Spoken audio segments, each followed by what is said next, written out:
How was your sushi tonight? Was it good? Was your dinner good? Yeah, very good actually. I thought about that on the way home. I didn't say how good it was. Good call by you. Yeah, no, it was good. Welcome to Morning Brew with Jaffe and Razor, where we we talk all things. Razor's sushi, my sushi order too. I went double rainbow roll. What was that tuna? I actually tried. I liked your spicy, crispy tuna. Is that what it Yeah, was? I I know. had one of those. Okay, Wasn't and that spicy? not that spicy at all. Yeah. In fact, it maybe could have used a little more Could have used a spice, little more. Yeah, like it could have just used like a the little more, Bruins. Just like the more bite. Bruins. Yeah, That's what we yeah. do here. They could have. Welcome Unscripted. to We Morning got Brew, there. Jaffe and Razor. Welcome. And this one is being recorded the evening or the late night of October 19th after the Bruins lose in Utah by a score of 3-2. They've now lost 4 games in a row. Razor, you and I did a show Saturday morning, Brew. We did that, and the Bruins were looking to break, at that point, a 2-game losing streak, only to lose to Colorado in a game that truthfully wasn't that close after the second period, or after the first period, I should say. And then again, they lose to Utah. So they start the year 3-0. They're now 3-4 after that. This episode is presented by the Copeland Automotive Group, Fazenda Coffee, Sunset Lake CBD, and Sparks Skate Sharpener. We'll touch on them in just a little bit. So, we talked yesterday morning on our Saturday morning brew on EEI about how games had different, the Tampa game felt good despite the loss, but then the next game, not so good, right? I mean, the Vegas game, not so good. So now, after back-to-back Colorado and Utah, what's the vibe? What's the Razor vibe? The Razor's edge. Boy, is that a catchy thing? And I'm sure nobody's ever come up with No one's ever used Razor. Never, Yeah, ever. never. That went both ways on me, that one. Over my career. I don't know. I'm trying to process it a little bit. I think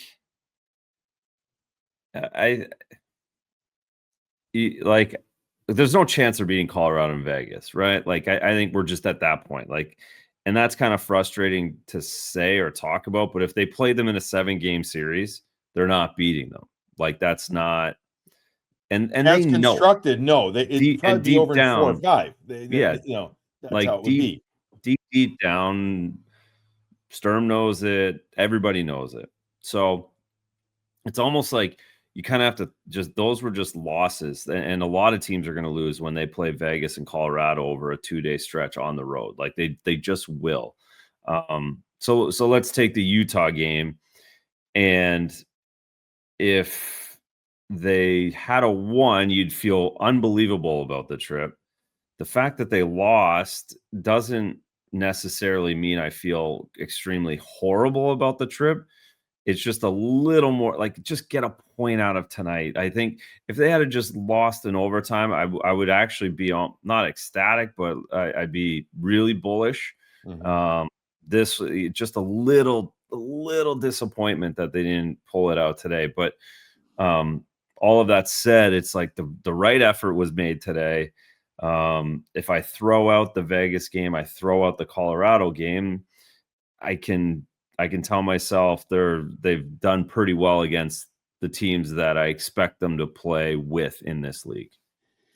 So they're a team, though, and we discussed this at length early on, that was going to have trouble scoring goals. But not only are they having trouble scoring goals, they're having trouble creating some opportunities, albeit the Utah game, more opportunities were created, not many shots in the third. What did they end up with? 3, if I remember correctly? Yeah, I don't think that's fair, yeah. But I was going to say, but that's different than that second period in Colorado where they only had 2 shots on goal, which was legit. I mean, that was legit domination. Now, again, not a glass half full and not a silver lining or a moral victory or anything, but they did have more chances against Utah. With that said, I'm going to ask perhaps a very dumb Billy question, and I kind of know the answer, but I mean, how do you get more shots? I mean, they got to figure out a way, Razor, to get more shots on goal. It just, they had some prime chances actually all game against Utah, and they just didn't even get a shot on net. It's becoming too often. I guess maybe that's where I'm driving it. What do they got to do to figure that out? Well, I think it's no. I think the coaches and mentality. I think the coaches sit Tanner Jeannot down and say, you have to shoot this puck on the 2-on-1. You're not making that pass. We're shooting the puck, and Fraser Mitten's going to go to the front of the net, and hopefully we bang a rebound. But you're putting that puck on net. Mark Kaslick, you're not looking for Beecher right there. You're going to go over that video of the shift where the rebound comes out to him. Kaslick, you're not trying to find Beecher in front. You're going to put it on net, and maybe Beecher will get the rebound. So you can drill into more shots, and you can drill into these chances. You want to let them be creative to a point, but I think where they're at right now off of this road trip is this has to get done, guys. Like, we have to do this before we get to the creative part of things. So I think it's on the coaching staff, and I think they can shoot the puck more. You just have to point out why it's beneficial for them to do that. Yeah, if there's teams that Carolina talks about volume shot, right? Rod Brindamore wants them from everywhere, and while I don't mind that. Sometimes it gets a little crazy, but the Bruins cannot pass up shots anymore. I'm reiterating what you said. They just can't. If they think that, sometimes you got to know what you aren't more so than what you are, right? And you're not this fancy team. So don't F around with it. Don't mess with it. Get it on net all times and challenge these. We're seeing a lot of funky goals go in already 100%. This season. So challenge the goaltenders. And I don't see them yet holding on to it and thinking too much. But to your point, maybe they're trying to make the nice extra pass instead of just taking a mid% shot, get it on there and hope for something good to come out of it. Yeah, and I think your Carolina example is perfect because they have high end talent, but they're not they don't score many fancy ones. They just don't. Mm-hmm. They're very straight lined and they're very consistent. And I think that's where you kind of continue to try and get that into your game with a few of these guys where, Morgan Geeky, shoot the puck. You scored 30 goals last year. Shoot the puck. We haven't seen him shoot the puck. We've seen him starting to look for David again. We've seen him looking through seams. Like, put pucks on net, dude. Let's see a slapper down the wing. Let's not pull up and look. Let's go to the net with things. So there's just the coaching staff. It's on the coaching staff as much as anyone, just to like show these guys, hey, these are opportunities. Let's get back home. Let's put pucks on net. All right, since you brought up 39, and again, with my chicken scratch notes, as you can see here, if you're watching the YouTube version of Morning Brew with Jaffe and Razor, you can see my sheet that literally no note. I mean, this is notes that I made when I sat down here. Like, where is number 39? Like, where are and how are we okay? We as a Boston Bruins analysts and people listening, are we okay knowing that last year, not obviously, but if you remember, he started very slowly, so slow, in fact, that he was out of the lineup for a couple, but yet he finished so strong. He made that poor start an afterthought. So I'm not ready to hit panic button yet because he does have 2 goals, but I don't know if I am sensing a mild sense of, not a big sense, but a mild sense of frustration, perhaps, from Morgan, who is a thinker, a very cerebral type player. It's think less and just do more, and as you said, shoot more. Where are you at with where he's at right now? So with him and kind of with the whole thing, actually, and I was thinking about this on the car ride home, and how many days has there been in the regular season this far? For the Bruins, they started the 8th, if I remember correctly. Yeah.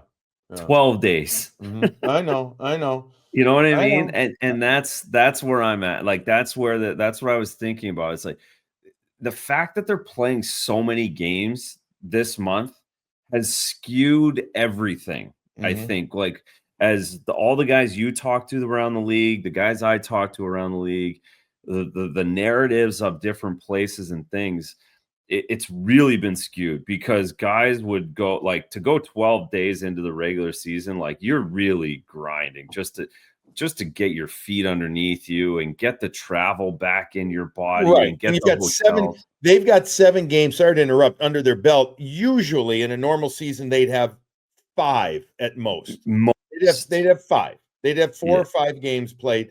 They'd have 2 or 3 3-day breaks already early on in the season. The league loves to avoid Friday nights this time of the season with especially in certain regions, etc. So this is and it's more compressed than last year. Last year with 4 nations, this is what, 5 more days, I believe the league is shut down compared to last year. Yeah, no. So I guess that's where I'm going. Like, I just wanted to, I don't think we've given that enough coverage. Just because it's just been go, go, go, go. So to the Morgan Geeky point, it's 12 games or 12 days. He's got 2 goals in 12 days. That'll work over the entire season. That will work.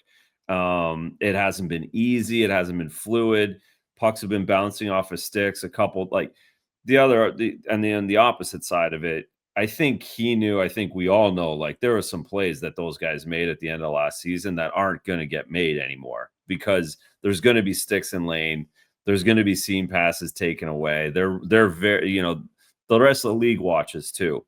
So he's got to get back to, again, going down the wing and slapper, going down the wing, snap, like beat the goalie with your shot rather than try and pass it around, guys. I think they're passing it around still a little bit too much, which goes back to what we just talked about on the chances and the shots on net. Some lineup changes were made.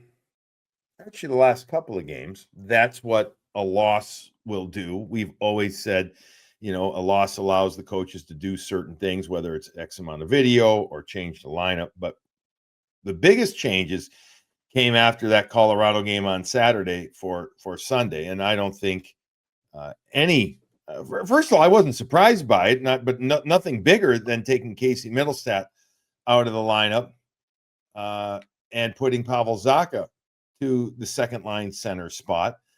Victor Arvidsson has ridden the elevator up and down on that right side between the number 2 right shot and the number 3 right wing. He goes back to play on the right side with Pavel Zacha. Your third line, Michael Eyssimont, goes back to the right wing to play with Jeannot and Mitten. And by the way, the third line against Utah was really good. They were excellent. I don't have their total opportunities in front of me, the whole Corsi, etc. But they were very good. The eye test in that game, I thought Jeannot was very noticeable. Had a couple of big hits around the net all night. But this, let's talk Middlestat. Let's talk that movement because that's pretty big. We're in the early. It's a big deal. It's a big. Yeah. It's a big deal, and it's a big message being sent. And Casey is seeing his ice time go down into the 10, 11 minute range in the previous games. He went back to Colorado where he played a couple of seasons, and Razor, we talked in our season preview show. He's in the last year of a deal, over $5 million. He needs a really, really good year, and we always talk about, I guess, the compete in him. Is this? I guess. Do you think it's a one and done after this game that he comes back into the lineup? Where are we at with that? And obviously the leash. Marco Sturm's got a short leash, and I don't mind that at all. I don't mind it at all, even though this team can't score or isn't scoring a lot right now. I don't mind that. And I shouldn't say they're not scoring. They're getting some goals. They're not scoring when they need them, or maybe they're today they didn't score enough. Anyways, I'm rambling because I'm tired of shit right now. No, I know I feel like the Bruins. It is because we thought they were all going to be 3-2, and they've mixed in a 4-3, and they mixed in a 6-5. So it's kind of like it's kind of like distorted our offense. But at the end of the day, you got to get another one. Middlestat, he'll be back in the lineup Tuesday, especially now that they didn't win. Mm-hmm. But, and it's a massive but. This is problematic if you're like, it's a long night for Casey Middlestat tonight. I'm not sleeping at all. If I, whatever it is, it's very little at the end of the night because I'm thinking about this a lot and I'm reflecting as a player. This is it's a buzz. Mm-hmm. They're buzzing the tower big time. So hopefully it works. Hopefully I've never talked to Kate like beyond just being at the rink. So I don't know him I don't know what makes him tick. I don't but you had to do like I'm impressed that Marco did it. I'm glad that he did it. I think it was I'm perfect with you. timing to do it. Yeah. You watch the game and you watch the last 2 games on the road. It was like, okay, you have to make an example of something or someone, and you go there. That's the best place to go. But it was easy. Now It was the right, it was the right thing to do. And yeah. players And if you're know, middle center, you have to make a point to yourself as you're staring in the mirror tonight to say that I'm never going to let them do that to me again. That's the response that the organization wants, and that's what he should want for himself. Yeah, I would hope so too, because on a team like this is a golden opportunity for him to establish presence. I mean, wins and losses, of course they matter, but we know we've talked ad nauseum about what we thought this team was going to be, what we think it is, etc., being realistic about expectations. But that's where, as a player, especially a middling player that is ending his contract, looking for a new one, and has been on now a couple of teams in the last couple of years. I mean, this is where you need to make the statement. And he's had 1 or 2 pretty good appearances, but they need more from him. And Razor, this team, they need help at center. I mean, that's just where they are. I mean, we've liked what Fraser Minton has done. Corrali's going to be established as that 4C, which he should. We know where Elias Lindholm is. Well, but that second line is literally screaming for him to take it. Well, the issue, I not push back, but I would say that it's not so like the center is actually lined up okay today with Fraser Minton doing what he's doing and like being solid enough. Because Pavel going to center. Yeah. But what it does is, and you just said it at the end, it's less the center position, but more the second line really thins out without him there. And that's really where you're like, okay, we need you to step up. Like there's just no way around not saying that. It's a problem. Yeah, it is. It's and I think we feared this because we weren't sure how, after, let's call their top 4 forwards, how things would play out. And it to me, it's a problem, and it's especially a matchup problem on the road. I mean, that's where it becomes even a bigger issue when you can't control that. I'll tell you what you can control, or no, you can't control good goaltending, but the goalies have controlled the crease pretty darn well. They have. Jeremy Swayman against Colorado was excellent. Jonas Korpisalo against Utah, equally, if not even better than Swayman was. Both goaltenders in the last 2 games putting up very good performances. Why don't we we'll call it our, well, I was going to give it to Kastelik. We can, either way. Let's just talk about sparks for a second here. We'll call it a spark of the game. Let's do a Jonas Korpisalo save, and how about a Mark Kastelik fight? Would you agree? We can give it to both. All right, spark sharpeners, the best at-home skate sharpeners you can buy. These machines, folks, are just fantastic, and they will provide a spark for your business, meaning for your skate sharpening at home. What a great business they've got. Now, we love them. Razor and I have them. I'm using the 1-inch. As I said, I just changed to that. So visit sparkshockey.com. Let's talk about Jonas Korpisalo. And then also we can talk about Mark Kastelik real quick in the fight. But Korpisalo's performance against Utah, focus, intense. You talked about it. He's got some of that Finnish kind of oomph to him as well. I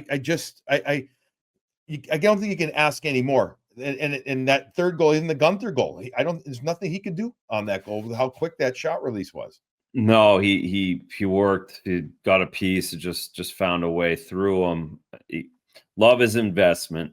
Just love, and the same as Kastelik. So that's the thread of our Sparks guys here is that they're, Korpisalo will continue to. He did a great job endearing himself to the group. He's done it again this year. Like, guys are playing really hard in front of him. He's battling extremely hard. I've liked his game.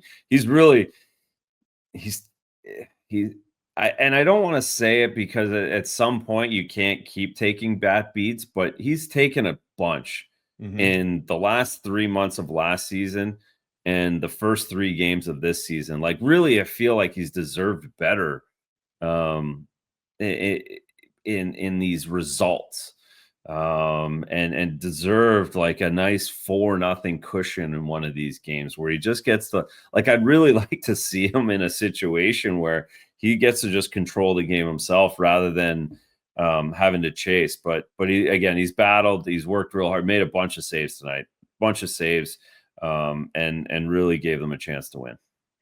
It seems to be now with the Bruins traveling back on Monday that the rotation will set up for Swayman on Tuesday against Florida. Thursday, Anaheim, a good young team comes to town. That's a Corpusalo game.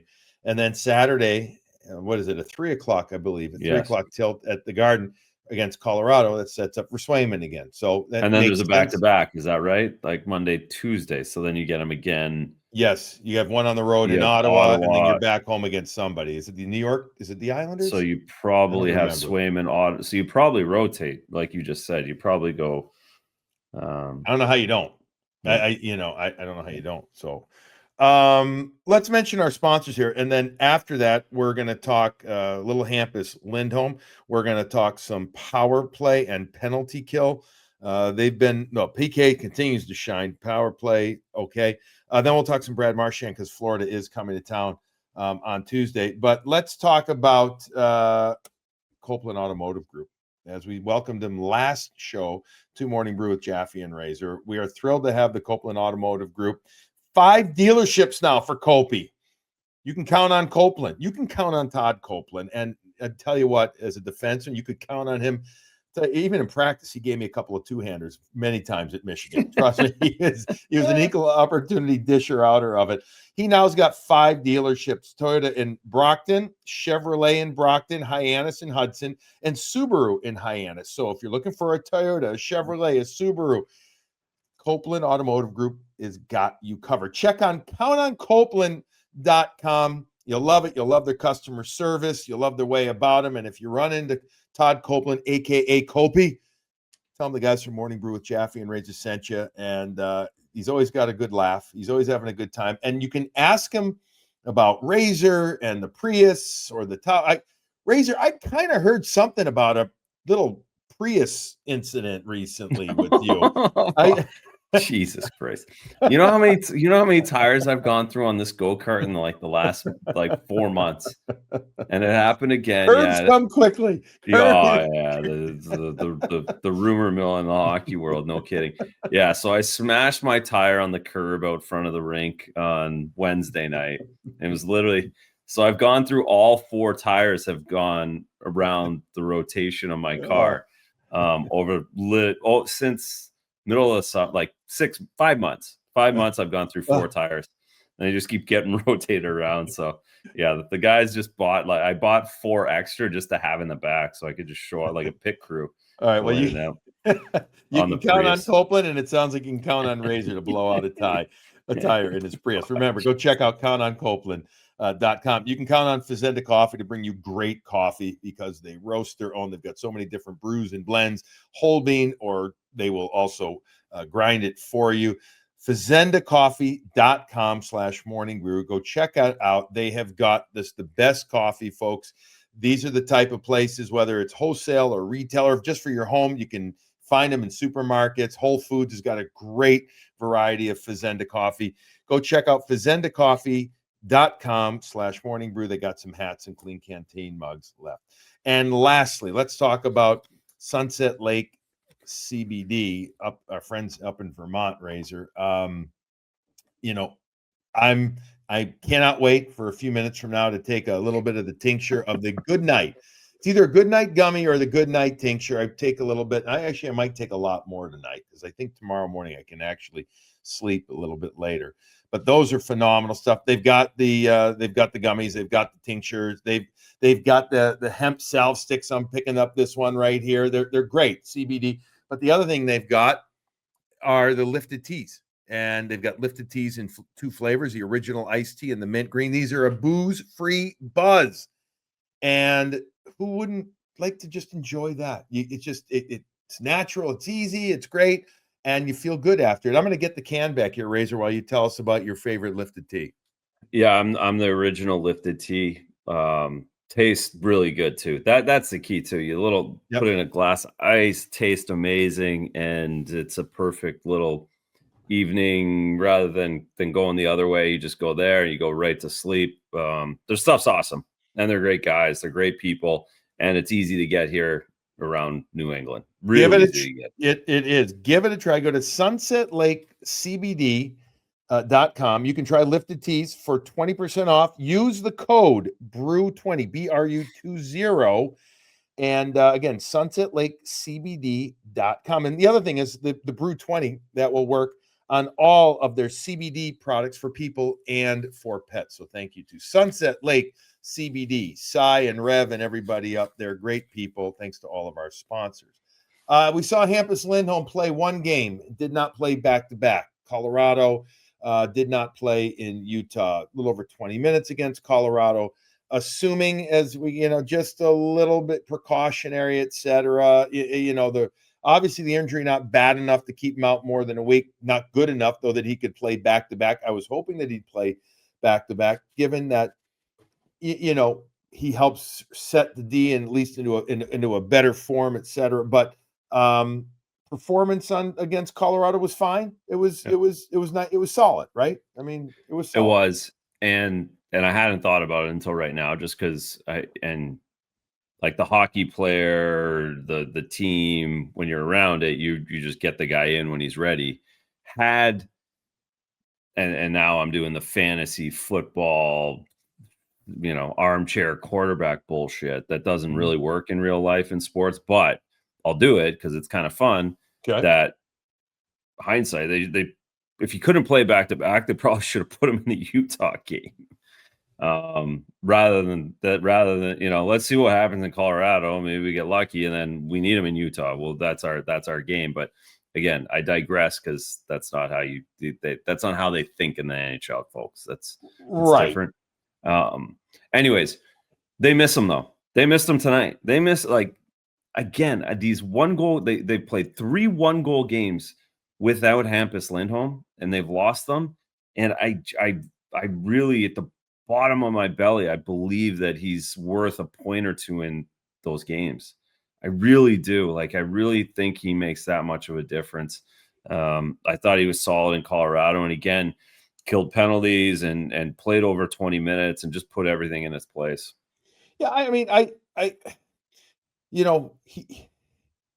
he played so well to begin last year and then got hurt, as we know.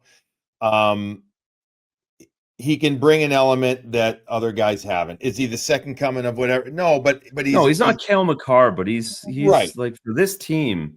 For this team, he's important. He's important. And so that would be nice. And you're looking at some, heavy minutes, and you can't help but not think, although I will say the second power play, again, whether it's with him or, low right, they do keep it simple. And the first unit was doing very well for a little while, and then lately it's not the same. It's like kind of going back a bit to the feel of last year partner, where they're looking for predictable plays or lower percentage plays instead of simplifying it. Now McAvoy did shoot it more tonight early on, which was nice to see. But I'm also just looking at the minutes overall of the defenseman, Zadorov, who's been a beast. Yeah, he's been awesome. He was good against him. He was really good tonight. It was really good. How about that little uppercut on Tanev? I mean, there was a scrum. He gives him a little uppercut with the glove on, and then he just kind of saunters and he almost did like the Ken Dryden leaning against the net there, hand on hip and everything. He's got a lot of character, man. That's one thing Big Nick's got, Nikita's got. But Zadorov continues to dominate the ice time shorthanded for the Boston Bruins, given the importance of him there. That's where they could also use Hampus Lindholm coming back into the lineup. But hopefully the day off on Sunday, the travel on Monday allows him to be back for Tuesday against the Florida Panthers, who, despite the fact don't have some of their star players, are still going to play a very physical brand of hockey. So he needs to be healthy for that. Let's talk about the success of the PK Razor, because Outside of the Lowe's plays against Vegas and when Dorofeev scored, and we again did talk about it on our Saturday morning brew on EI, they have done really well at adjusting. And what is it about, from a goalie's perspective, watching that you've seen from them that have made him so successful? It's a good question. And I think Zadorov's a big piece of it. We'll give him a ton of credit. And Corrali. Corrali's been really good on the PK too. Yeah, they just seem so organized. They seem to know and feel confident on their reads and exactly where they're supposed to be. Whatever the pre-scout was in both especially the last two games, whatever they saw in video, they believe they're seeing on the ice, and they trust each other. The goalies have made a couple big saves, which you need that, which at times you might not have gotten early in the season, last season. But really, it comes down to they're out competing. They're getting clears. They haven't had the second effort things or the second opportunities. They've done a good job with that, but they've rolled over, and they're really good in the faceoff right now. Like the Bruins are in the top half of the NHL in faceoffs. They're winning faceoff battles every single night, and that certainly allows if you add good clears with faceoff wins, then you're going to do a good job on the penalty kill. And it's just hard work. They're working hard. They're competing. That's that. Yeah. And really, as a team, they are doing that. Sean Corrali's won 6 of 7 shorthanded face. I beg your pardon. Mark Kastelik has won 6 of 7. Corrali's actually struggled. He's taken the most, so he's taken 29. He's just at 50%. But that's pretty good. No, I beg your pardon. He's not at 50. I read that wrong. He's 9 wins, 20 losses. For that. Oh, so he's getting smoked. Yeah, on the shorthand. but the others are kind of there. But listen, shorthanded faceoff, you're always a defensive team when you're starting. It means your stick count first. But in general, they're okay. They're okay. Lindholm's just under 50%. And then just to mention too, a 5-on-3, you're kind of smoked on a faceoff. You have to win that thing directly back. Otherwise, you're losing it because you have people involved to take that for you. So. Yeah. Bruins are doing well in the faceoffs in general on the season. They were 66, 67% coming into the Utah game. I don't have their number against Utah in front of me. All right. A few things super quick. Johnny Beecher does enough again to stay in the lineup to warrant staying in. I think so. Right. Yeah, I'd say so. Yeah. So it'll be interesting what lineup decision, assuming everybody's healthy, they do make. If you put Middlestead back in, Ustedinov had missed a few. He comes in, has a solid game, although I did not like the turnover that led to the third goal. But they didn't bench him. They continued to play him. He ended up getting a couple of shifts after that. So I'd be curious. Maybe if you keep Ustedinov, maybe Asimont, maybe a guy like that comes out, because you're not going to take Kastelik and Corrali out, and I don't think you're going to take Beecher out. I think I mean, Janela's not coming out, Minton's not coming out. So. Right. So it comes down to Ustedinov and Asimont. So we'll have to see what happens there. All right. Brad Marchand and the Florida Panthers come to town. I don't know. Well, Monday, Florida's going to practice. I'm not going to make it. I don't know if you're going to make that. No. I'm not. So Tuesday, and we're not doing the game. We're doing pre and post on Nesson. Razor will be doing that. I'm going to be doing some NHL Network stuff for that game, but hopefully get a chance, do an interview and stuff and see him. But this is going to be freaky for him. It's got to be. He's going to play it off, I think, Razor. But, he came to town. Remember, did he even stay at the rink last year when Florida came to town that game? And he was here. I hung out with him for like the second period. Okay. We're in shocking. He was just in the dressing downstairs? room. Yeah, he was just in the room working out. Gotcha. No, this is going to get him. This one's going to get him because I think he's going to get a huge ovation, and it'll be really hard for him not to get emotional, I think. And he's going to try and play it off until then, because I think he knows what's going to happen. And Florida's not that good right now. They're not. So that's kind of adding a different dynamic to this too, where I think 3 weeks ago, we would have been like, wow, this is crazy.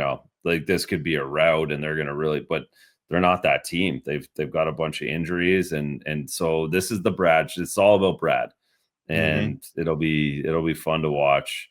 Again, we talked about it on the post game tonight on Ness, and the question was asked to David Pasternak after about Brad and is he going to chirp, and David just smiles. Like right away, the smile comes on, just thinking about what that's going to be like. And when Brad does chirp someone, it's going to be the funniest thing. They're all going to be laughing on the bench. Like it's going to be it's such a wild dynamic. It's must watch.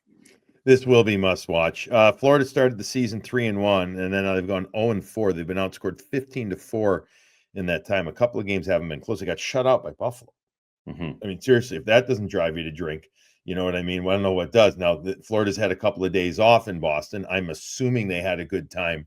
I would assume Saturday night, and then I'm going to guess some type of maybe team activities on Sunday. Maybe not. Who knows? I don't know. You know, they're such a veteran group. Who knows? But they should be ready for the Bruins come Tuesday. And the Bruins, even though they got to travel from Salt Lake back to Boston, it's a 4.5 hour flight probably back from there. You're going to lose 2 hours. They should, given the moment that it's going to be with Brad there, they should really be ready for this game. Let's hope so. Yeah, it's not the prototypical fly back home. It's national TV. It's Brad. It's everyone's had this circled right from the start. So this isn't like usually they come home and play the New York Islanders on Tuesday night where, you know, it's real hard. They'll be up for this one. So it is kind of still a road game for them, but they'll be up for it. And again, Brad's going to bring everybody into the fight on Tuesday night, like he always has. That's what he's going to do. It's like he did with Rasmus Dahlin, his buddy, ripping apart his helmet the other day. I had never seen a helmet ripped apart. I will tell you, I've never seen that. I've seen people take other pieces of equipment and throw it into the stands, throw it into you take somebody's stick or gloves. Oh, my favorite is the stick. My favorite was the stick, and you'd break it, and the guys would be like, "Dude, you're such a loser!" Like, that's so annoying. Right. Okay. Right. Like, what? Okay, great. You broke a stick. I'll go get another one. I know. But it's fun. Yes. So we'll see what he does. I think it will be. You know what? Not. I don't think. I know it will be. It'll be wonderful to be there and be part of it. Don't forget, folks. Pre-game and post-game. Check it out on Nesson. Razor will be doing it with Barry, and again, I'll be doing some stuff for NHL Network. All right, that's going to wrap up this morning brew with Jaffe and Razor. I kind of feel like I owe an apology. I started to get a brain freeze about halfway through this show. Holy smokes. I don't know. I'm uncled out right now. I'm uncle. White flag. I'm done. We're getting smoked on all these games. Yeah, I know. We just did 7 games in 12 days. Yeah, well. Banana land. It's what we do. Thank you to all of our sponsors, the Spark Sunset Lake CBD, Copeland Automotive Group, and Fazenda. Thanks to RC. We're going to get this out Monday morning. The plan is to do a show after the Florida game. We'll keep you updated if we are or not going to do one. We'll see how things are going there, but that's the tentative plan. And then as usual, do a pre-brew on Thursday before the Bruins take on Anaheim, and then Saturday, again, 8 to 9 live on EEI, and then later that day we get it out on podcast form for wherever you catch your podcast. Bruins lose the Western trip. They're 0-4 in their last 4, 0-3 on the trip. They come back to play Florida on Tuesday night. Everybody take care, and everybody enjoy your coffee.